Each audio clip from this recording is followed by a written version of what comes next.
Tracking, alerting, protecting. This is WKYT News at 6. A squall line of thunderstorms just pressing into western Kentucky, and it has its sights set on the bluegrass region. We'll track the storms when I come back in a moment. It is the news no parent ever wants to get. Hold your babies tight and never let them out of your sight. Two parents talking to us about the loss of their daughter, mother, and stepfather in a weekend fire. Commercial television breaks have become a battleground in the U.S. Senate race. But is the payoff worth what the candidates are spending? WKYT News at 6 starts now. Good evening to you. Get ready for another round of strong and severe storms. And we're tracking a line expected to arrive in this area early tomorrow morning. We begin with our chief meteorologist, Chris Bailey, on this WKYT First Alert Severe Weather Day. Chris? Yeah, right off the bat, your evening plans are going to be okay across central and eastern Kentucky. Storms are still well to our west. This is more later tonight and into Tuesday. Tornado watch is out for areas along and west of Interstate 65. This does include Louisville, Elizabethtown, down into Bowling Green. Now, most of central and eastern Kentucky is under that flash flood watch that kicks into high gear later this evening. It'll take us through the day on Tuesday as the thunderstorms that will work into town will contain not only the severe threat, but a ton of rain falling on a saturated ground. Live First Alert Defender, nothing across central and eastern Kentucky. Still way back to our west. That's where we find that squall line that is now east of Paducah, putting down some wind damage around the Paducah area, getting closer to Madisonville and eventually Owensboro. It is slowing down, though, with a forward speed. Thunderstorms out ahead of this have been producing tornado reports out of parts of western Tennessee, just to the west of Nashville. That may head toward Bowling Green over the next couple of hours. Overall, that squall line is slowly working its way toward the east, with individual thunderstorms within the line working off at a much quicker pace toward the north and northeast. All of this around a big, deep area of low pressure on top of the Show Me State of Missouri. We're ahead of this, so winds are coming from the south. It feels spring-like out there as of right now with a tropical air mass that is in place. It is humid for the middle of October. Now, your breakdown says the evening is mainly windy and warm as storms stay to our west. Then overnight, that squall line arrives with a severe thunderstorm threat that will take us through the day tomorrow, when we also will be focusing on the potential for high water. The latest hour-by-hour forecast has some updated timing on those thunderstorms when I come back in just a few minutes. Thank you, Chris. And with storms approaching, city officials have a reminder for you. While Lexington has 27 storm sirens, they're only meant to warn people who are outside about impending severe weather. Most of the sirens are located near parks and golf courses. If you are indoors and hear a siren go off, the best thing for you to do is not try to understand what it's saying, but to turn your television or radio on and get the latest that way. A NOAA weather radio can also alert you about severe weather while you are inside your home. Now remember, we can help you track those storms even if you're away from your TV. On WKYT.com, you can look at the First Alert Defender and zoom right into your neighborhood. You can also download the WKYT app for your iPad or your smartphone. It will connect you to weather tools, including live radar. A sleepover with grandparents ended in tragedy over the weekend. A husband, wife, and their 2-year-old granddaughter all died when their home on Sycamore Trail in McCreary County caught fire early yesterday. WKYT's Phil Pendleton talked to the child's heartbroken parents as they deal with the loss of a daughter, mother, and stepfather.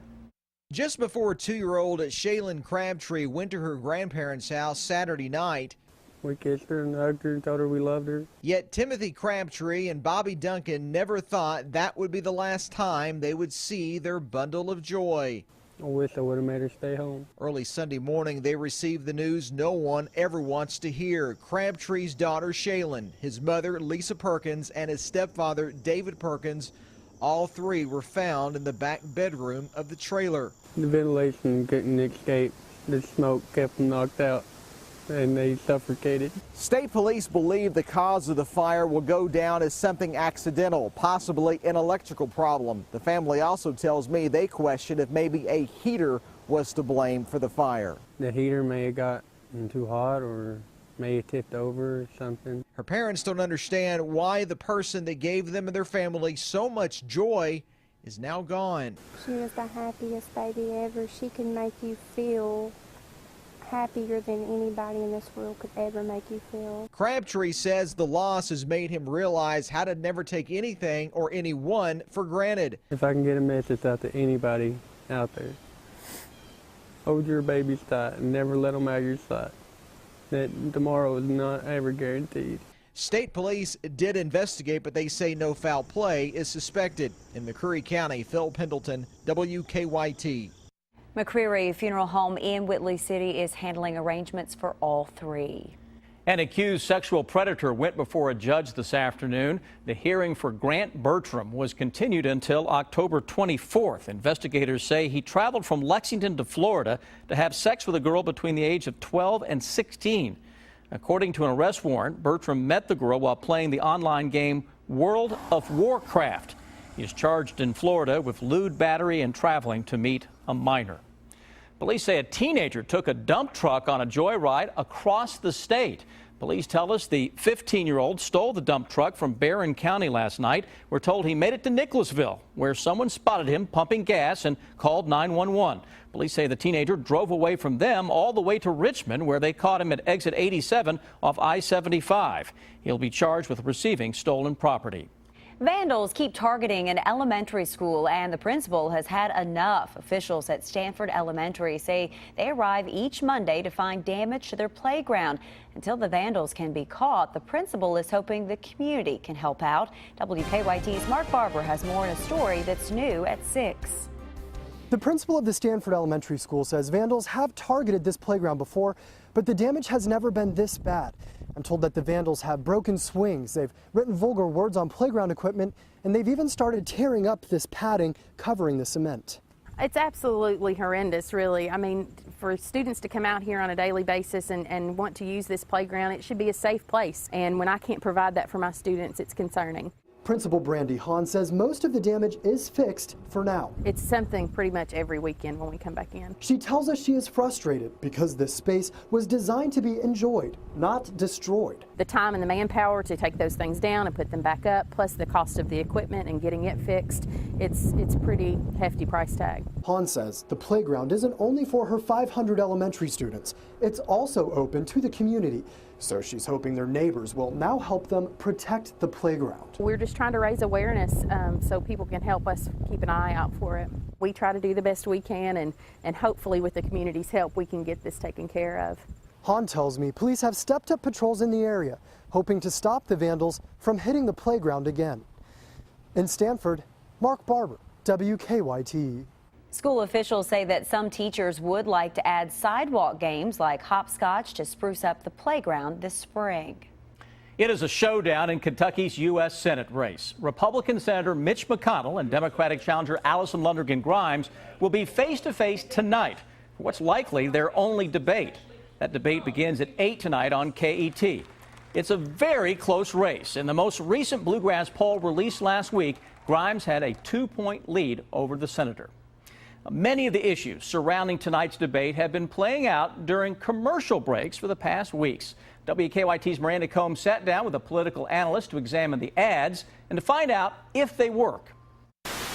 Right now, the airwaves are saturated.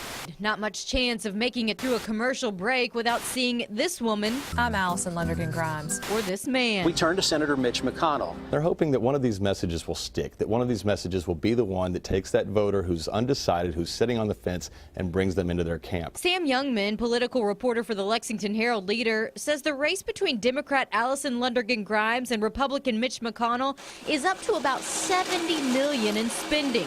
And he says the majority of that money is going straight to the TV. What we're seeing right now is just sort of a Hail Mary, get every one of these messages out, get them in the most effective ads you can of, debatable accuracy, and try to influence these voters before it's too late. Because now, less than a month from Election Day, Youngman says candidates are in the business of reacting to each other's claims quickly. and typically negatively. People always say they really hate the negative advertising. Well, the dirty little secret is the reason campaigns use negative ads, they work. Youngman points to this ad put out by McConnell's Senate committee. Really, this started with Allison Lonergan Grimes' campaign hitting Mitch McConnell for missing committee meetings and things like that, when really his Senate attendance record is about 99%.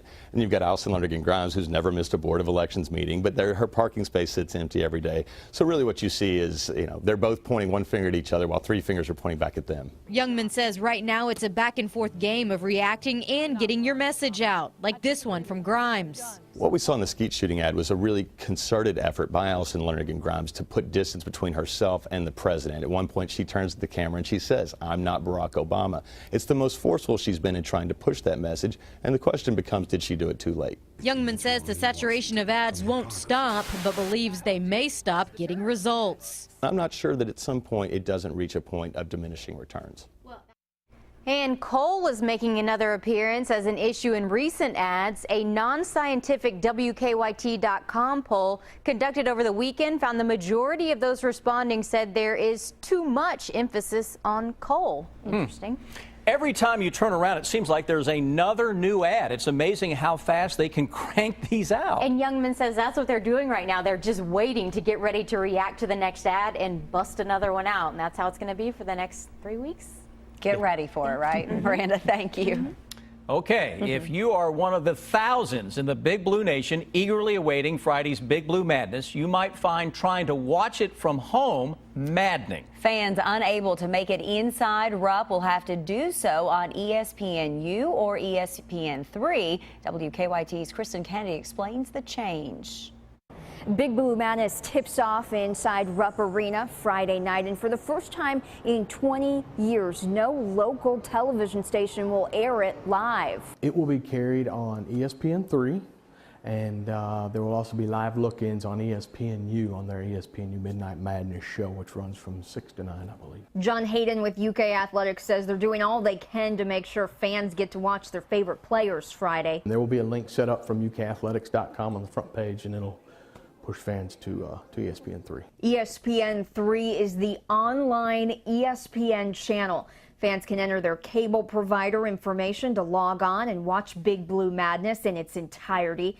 If they're watching on TV, though, they'll only see portions of the practice. It is one of 6 programs ESPN will cover during their Midnight Madness special. WKYT is still the television partner for JMI Sports, who owns the multimedia rights for UK Athletics. But the actual SEC network bought the rights from IMG to carry all the games and Big Blue Madness. If you plan on watching online, cable providers recommend that you visit ESPN3 a few days in advance so you're familiar with the site and you understand how to log on. You don't want to miss any of the action. At Rupp Arena, Kristen Kennedy, WKYT. All right, and for you, we have a full Q&A with your most popular questions about where to watch Big Blue Madness. All you have to do is go to WKYT.com for the answers.